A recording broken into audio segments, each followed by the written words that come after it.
June 4న వెలువడినటువంటి ఫలితాల్లో YCP దారుణ పరాజయాన్ని చూసింది.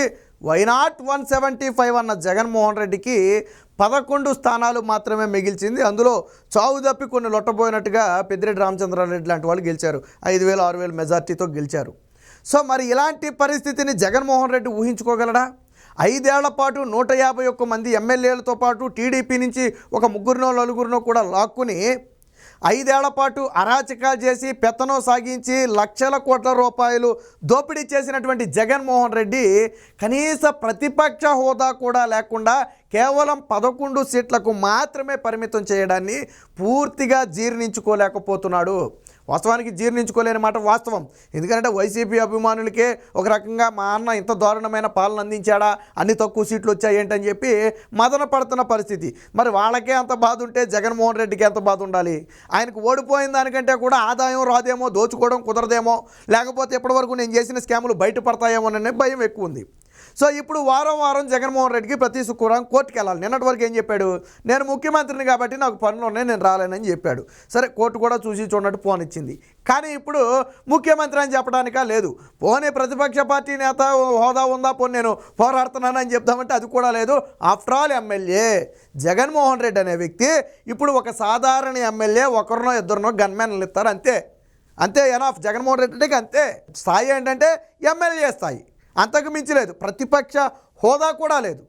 గతంలో అసెంబ్లీలో బేరాలు పలికాడు, నేను డోరులు తీస్తే టీడీపీకి ప్రతిపక్ష హోదా లేకుండా పోద్దన్నాడు. నువ్వు డోరులు తీయకుండా నీకు ప్రతిపక్ష హోదా లేకుండా పోయింది. మరి ఇప్పుడు జగన్మోహన్ రెడ్డి మీద ఒక వార్త అయితే నడుస్తుంది. జగన్మోహన్ రెడ్డి రాజీనామా ఆలోచనలో ఉన్నాడు.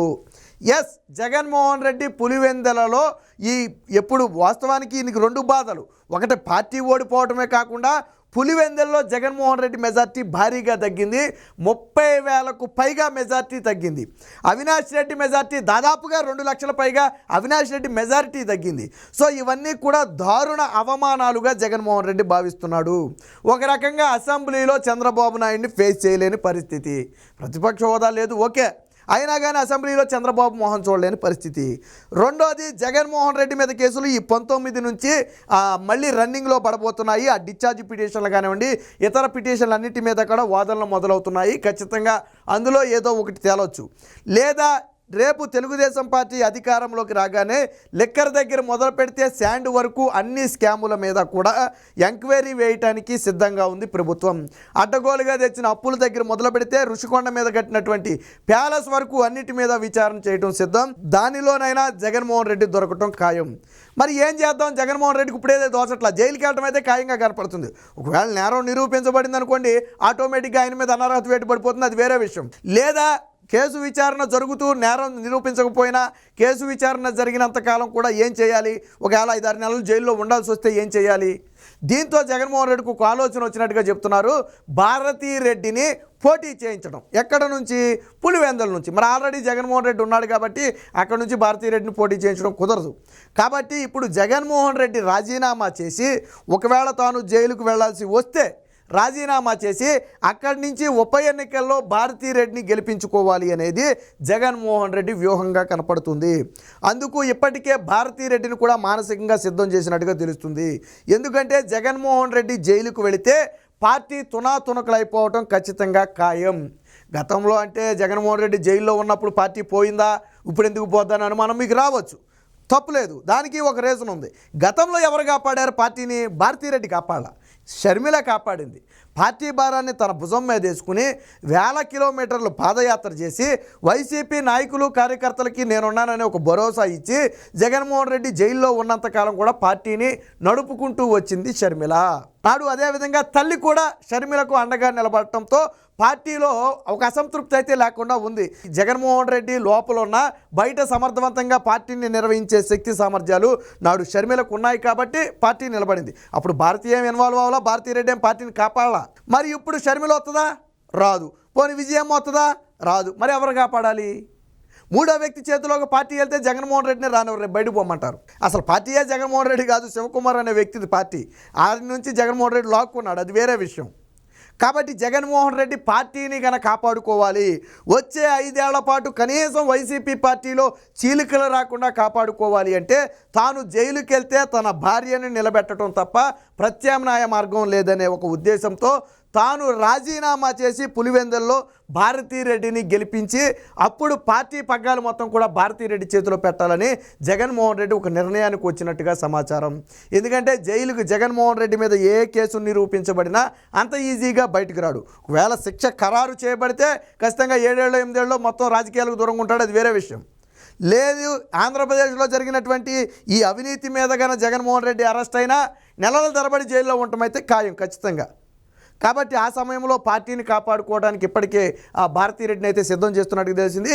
భారతీరెడ్డి కూడా అందుకు సుముఖంగానే ఉన్నట్టు వాస్తవానికి మీకు గుర్తుందో లేదో, జగన్మోహన్ రెడ్డి ముఖ్యమంత్రిగా ఉన్న సమయంలోనే భారతీరెడ్డిని జగన్మోహన్ రెడ్డి సన్నద్ధం చేస్తున్నాడని కొన్ని కథనాలు వచ్చాయి. ఎందుకంటే అప్పుడు జగన్మోహన్ రెడ్డి మీద ఉన్న కేసు ఏదైనా బయటకు వస్తే, బీజేపీ కనుక కొన్నెర్ర చేసి జగన్మోహన్ రెడ్డి కేసులు బయటకు తీస్తే ఖచ్చితంగా జైలుకు వెళ్ళే పరిస్థితి వస్తే ఎవరు పార్టీని లీడ్ చేయాలి, ఎవరు ముఖ్యమంత్రి పీఠాన్ని అధిరోహించాలనే విషయం మీద సందిగ్ధత రాకుండా వేరొక వ్యక్తి చేతిలోకి పార్టీ వెళ్లకుండా మరి అప్పుడు గెద్దలా కాసు కూర్చున్నారు.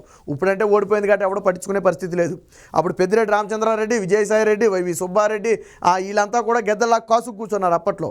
కాబట్టి అప్పట్లోనే భారతీరెడ్డిని మానసికంగా సిద్ధం చేశాడు. తాను జైలుకి వెళితే వెనువెంటనే భారతీరెడ్డికి పక్కాలు అప్పచెప్పాలనే ఉద్దేశంతో జగన్మోహన్ రెడ్డి ఆ నిర్ణయం తీసుకున్నట్టుగా కూడా తెలిసింది. సరే, ఎలాగో తన అధికారాన్ని అడ్డం పెట్టుకుని మోడీ కాళ్ళ మీద పడి 5 ఏళ్ల పాటు జైలుకు వెళ్లకుండా తప్పించి తిరిగాడు అనుకుంటే అది వేరే విషయం. మరి ఇప్పుడు పోనీ భారతీరెడ్డి ఏమైనా క్లీన్ చిట్ అంటే భారతీరెడ్డి మీద కూడా కేసులు ఉన్నాయి. ఏం కేసులు ఉన్నాయి? అవినీతి అక్రమాస్తుల కేసులు ఉన్నాయి, అది పక్కన పెడదాం. దాంతోపాటు బాబాయి హత్య కేసులో భారతీరెడ్డి పేరు కూడా సిబిఐ ఛార్జ్షీట్లో ఉంది. ఆల్రెడీ సునీత కూడా భారతీరెడ్డిని ఖచ్చితంగా సిబిఐ విచారించాలి, ఎందుకు విచారించలేదో నాకు అర్థం కావట్లేదని చెప్పి సునీత కూడా చెప్పిన పరిస్థితి. కాబట్టి భారతీరెడ్డి మీద కూడా ఏం క్లీన్ చిట్ లేదు. వివేక హత్య కేసు కానీ మొదట బయటకు వస్తే జగన్మోహన్ రెడ్డితో పాటు భారతీరెడ్డి కూడా తోడేళ్ళని రావచ్చు. అవినాష్ రెడ్డి, జగన్మోహన్ రెడ్డి, భారతీరెడ్డి ముగ్గురు లోనికి వెళ్ళొచ్చు, చెప్పలేం. భాస్కర్ రెడ్డి అంటే ఆల్రెడీ అరెస్ట్ అయ్యి బెయిల్ మీద ఉన్నాడు కూడా అది వేరే విషయం. కాబట్టి ఇలాంటి పరిస్థితులు వస్తాయన్న ఒక ఉద్దేశంతోనే జగన్మోహన్ రెడ్డి భారతీరెడ్డిని అయితే స్థానికంగా సిద్ధం చేస్తున్నట్టు తెలుస్తుంది. ఆ పార్టీ కార్యాలయాన్ని కూడా ఇప్పుడు ఆ జగన్మోహన్ రెడ్డి క్యాంపు కార్యాలయానికే మెయిన్ సెంట్రల్ ఆఫీస్ని కూడా మార్చేయడం జరిగింది. ఎందుకనంటే మొత్తాన్ని కూడా దగ్గరగా తీసుకొచ్చే ప్రయత్నం చేస్తున్నాడు. ఆల్రెడీ జగన్మోహన్ రెడ్డి ఓడిపోయిన తర్వాత ఒక్కరోజు మాత్రమే ప్రెస్ మీటింగ్ కనపడ్డాడు. 4వ తారీఖు ఫలితాలు 4వ తారీఖు వచ్చింది, ఈరోజు దాదాపు 10వ తారీఖు. అంటే ఈ 6 రోజుల్లో జగన్మోహన్ రెడ్డి ఓడిపోయిన రోజు మీడియాతో మాట్లాడిన 2 నిమిషాలు తప్ప అది కూడా డైరెక్ట్ ప్రెస్ మీట్ పెట్టి మాట్లాడాల, ఒక రికార్డ్ చేసి దాన్ని ప్రెస్కు వదిలేరు అంతే. జగన్మోహన్ రెడ్డి మామూలుగా ఓడిపోతే ఏం చేయాలా? ప్రెస్ ముందుకు రావాలా, తన అభిప్రాయాన్ని చెప్పాలా. సో జగన్మోహన్ రెడ్డి అది కూడా చేయలేకపోయాడు. ఆ రోజు నుంచి ఈ రోజు కనపడాలంటే అధికారం ఉంటే కోటల్లో తిరుగుతాడు, అధికారం ఉంటే హెలికాప్టర్లు వేసి తిరుగుతాడు, పరదాలు కట్టుకుని తిరుగుతాడు. అధికారం లేకపోతే ఇంట్లో నుంచి అడుగు బయట పెట్టడం. సరే, అప్పుడు మాత్రం బయట పెట్టాడంటే అది కూడా ఏమీ లేదనుకోండి, అది వేరే విషయం. కాబట్టి ఇప్పుడు భారతీరెడ్డిని ఎమ్మెల్యేగా చేసి పార్టీ పగ్గాలు అప్పగించాలనే ఒక ఉద్దేశంతో జగన్మోహన్ రెడ్డి అయితే పావులు కదుపుతున్నట్టుగా ఒక వార్త వస్తుంది. కొంతమంది జగన్మోహన్ రెడ్డికి దగ్గరగా ఉన్నటువంటి కొంతమందితో అత్యంత విశ్వసనీయులతో కూడా ఈ అంశం మీద జగన్మోహన్ రెడ్డి ఒక చర్చకైతే వచ్చినట్టుగా తెలుస్తుంది.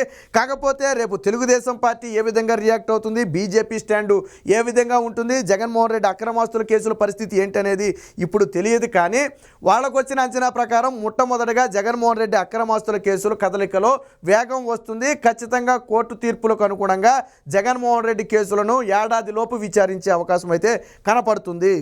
ఒకవేళ ఇదే కనుక జరిగితే జగన్మోహన్ రెడ్డి మీద కేసు నిరూపించబడటం ఖాయం. దాదాపు 11 సిబిఐ కేసులు, 7-8 ఈడీ కేసులు కూడా ఉన్నాయి. కాబట్టి వాటిలో ఏది ఒకటి నిరూపించబడిన జగన్మోహన్ రెడ్డి ఖాయం. కాబట్టి పార్టీని కాపాడుకోవడానికి ఎప్పటి నుంచే జగన్మోహన్ రెడ్డి అయితే ఆ ఎత్తులు వేస్తున్నట్టుగా తెలుస్తుంది. ఒకవేళ భారతీరెడ్డి కూడా వెళితే జైలుకి అప్పుడు పార్టీ పరిస్థితి ఏంటా అని ఒక సందిగ్ధంలో అయితే ఉన్నట్టుగా కూడా తెలుస్తుంది. అలాంటి పరిస్థితుల్లో జగన్మోహన్ రెడ్డికి వేరొక ఆప్షన్ కూడా లేదు. వాస్తవానికి ఇప్పుడు కూడా జగన్మోహన్ రెడ్డి 5 ఏళ్ల పాటు తన పార్టీని నిలబెట్టుకుంటాడంటే కష్టమే. మరి తెలుగుదేశం పార్టీ నిలబడింది, వైసీపీ నిలబడదని మీకు ఒక్కో డౌట్ రావచ్చు. తెలుగుదేశం పార్టీ అనేది సంస్థాగతంగా కార్యకర్తలతో నిర్మితమైనటువంటి పార్టీ. 70 లక్షల మంది కార్యకర్తలు తెలుగుదేశం పార్టీకి వెన్నుముక్క. తెలుగుదేశం పార్టీ అనేది నాయకుల పార్టీ కాదు, కార్యకర్తల పార్టీ. కానీ వైసీపీ అనేది కార్యకర్తల పార్టీ కాదు, నాయకుల పార్టీ. జగన్మోహన్ రెడ్డిని నిజంగా అభిమానించి కార్యకర్త ఎవడో రాలా. కాంగ్రెస్ పార్టీ నుంచి కార్యకర్తలుగా మారారు. Congress party vote bank Jaganmohan రెడ్డికి ఓటు బ్యాంక్ అయింది. కాంగ్రెస్ పార్టీ నేతలు జగన్మోహన్ రెడ్డికి వైసీపీ నేతలుగా మారారు తప్ప జగన్మోహన్ రెడ్డిని నమ్మి ఎవడూ రాలా. అంటే ఆ ఓటు బ్యాంకు కానివ్వండి, ఆ క్రెడిబిలిటీ కానివ్వండి, మొత్తం కాంగ్రెస్ పార్టీది. కానీ తెలుగుదేశం పార్టీ అలా కాదు. పార్టీని స్థాపించి తెలుగుదేశం పార్టీ సొంతగా బలాన్ని నిలబెట్టినటువంటి, దేశంలోనే అత్యధిక పటిష్టమైన కార్యకర్తల బలం ఉన్నటువంటి పార్టీ తెలుగుదేశం పార్టీ. జాతీయ పార్టీలు కూడా అంత బలం ఉండదు. అంత బలమైన పార్టీ తెలుగుదేశం పార్టీ. అందుకనే 10 సంవత్సరాలు ప్రతిపక్షంలో ఉన్న తిరిగి నిలబడ్డారు. 151 సీట్లతో జగన్మోహన్ రెడ్డి గెలిచినా కానీ తిరిగి మళ్ళీ జగన్మోహన్ రెడ్డిని చావుదెబ్బ కొట్టారు. అంటే అది తెలుగుదేశం పార్టీకి సంస్థాగతంగా ఉన్నటువంటి బలం. చంద్రబాబు గారు గతంలో చెప్పారు, ఏదో జగన్మోహన్ రెడ్డి మాట్లాడితే నీ పార్టీని లేకుండా చేస్తున్నాను అంటున్నాడు. నువ్వు కాదు కదా, నిన్ను పుట్టించిన దేవుడు వల్ల కూడా కాదు తెలుగుదేశం పార్టీని టచ్ చేయడం అని చెప్పి ఆయన చెప్పాడు. ఎందుకు అంత నమ్మకంగా చెప్పాడంటే ఇది కార్యకర్తల పార్టీ, నాయకుల పార్టీ కానే కాదు. తెలుగుదేశం పార్టీ అంటే కార్యకర్తల పార్టీ. కార్యకర్త చూడండి, పుట్టింది మొదలు చనిపోయే వరకు కూడా పార్టీలోనే ఉంటాడు తప్ప నాయకుల్లాగా ప్లేట్ మార్చడు. అలాగే 70 లక్షల మంది కార్యకర్తలు తెలుగుదేశం పార్టీకి సైనికుల్లా పనిచేస్తారు. అది ఆ పార్టీకి ఈ పార్టీకి ఉన్న తేడా. ఏది ఏమైనా ఇప్పుడు భారతీ రెడ్డితో రాజీనామా చేయించి జగన్మోహన్ రెడ్డి ఒకవేళ జైలుకు వెళ్ళే పరిస్థితి వస్తే, లేదా పరిస్థితులు అందుకు అనుగుణంగా మారుతున్నాయని మరుక్షణం తాను ఎమ్మెల్యేగా ఉండి జైల్లో ఉండటం కంటే కూడా తాను రాజీనామా చేసి భారతీ రెడ్డిని నిలబెట్టి పార్టీని కాపాడుకోవడమే మంచిదని జగన్మోహన్ రెడ్డి ఆలోచన చేసినట్టుగా అయితే తెలుస్తుంది. సో రేపొద్దున ప్రభుత్వాలు ఎలాంటి నిర్ణయాలు తీసుకుంటాయి, జగన్మోహన్ రెడ్డి మీద ఎలాంటి కేసులు రాబోతున్నాయి అనే దాని మీద జగన్మోహన్ రెడ్డి నిర్ణయం అయితే ఆధారపడుతుంది. దీనికి భారతీ రెడ్డి కూడా సుముఖంగానే ఉన్నట్టుగా తెలుస్తుంది. సో ఏం జరుగుతుందో తెలియాలి అంటే మాత్రం కొద్ది రోజులు వేచి చూడాలి.